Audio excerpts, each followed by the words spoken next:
Our vision is for a fair world without poverty. To achieve that, there's three major things that we do. One of them is disaster relief work. Another is long-term development projects to help people pull themselves out of poverty. And a third thing that we do is we campaign on the root causes of poverty.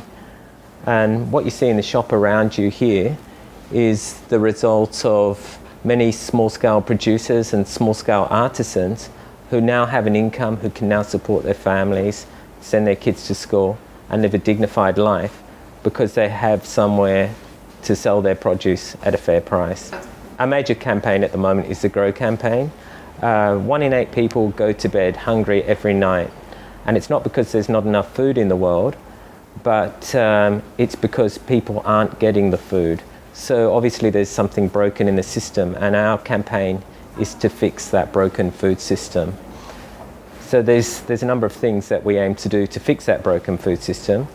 One is to work with small-scale producers who are actually 80% of the hungry. 1/3 of the food is actually rotting in the fields because there's nowhere to store the food and there's no proper transport.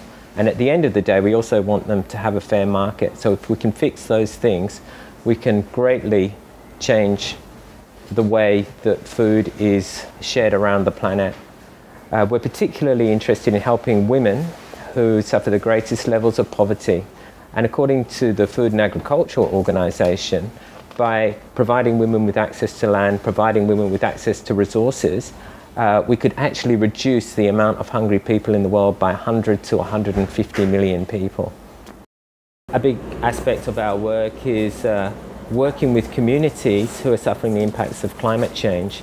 So this is a twofold approach that we need to take. We need to work with the communities so that they're growing local seeds which are easily grown in those environments, and working on techniques which require less water so people can actually feed themselves. And we're also working at an intergovernment level globally to make sure that countries like Australia and America do the right thing and cut the emissions that are needed so that we do get to a safe climate and people aren't suffering the storms, the droughts, and the problems associated with erratic climates.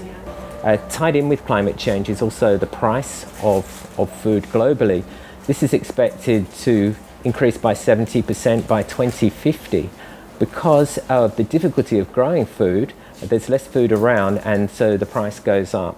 And even if climate change hasn't occurred in your country, because the price of food has gone up, it means you might not be able to afford to buy food.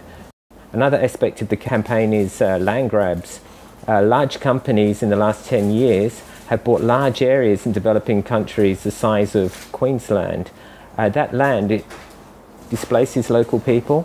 Very few of them get employed to work in the farms that those companies develop. They're normally very, very large-scale farming setups, and that food then goes to another country, so they give very little to those countries. So we're working with the World Bank to try and bring in a set of rules so that companies can only get those loans to invest in agriculture if it's going to support those small-scale producers. It's important too that we look at how we lead our lives in the developed world. We need to reduce our footprint, because what's happening as the world is increasing in population, the amount of resources that we have to share aren't increasing. So we're all going to have to use less resources. At the moment, 1/3 of the food that we buy from the shops is thrown out of our fridges into the rubbish bin. So it's really important to reduce our footprint, to actually eat what food we buy.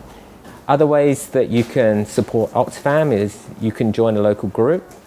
You can go to one of our Oxfam shops, and there are things that you can do in your own personal life as well.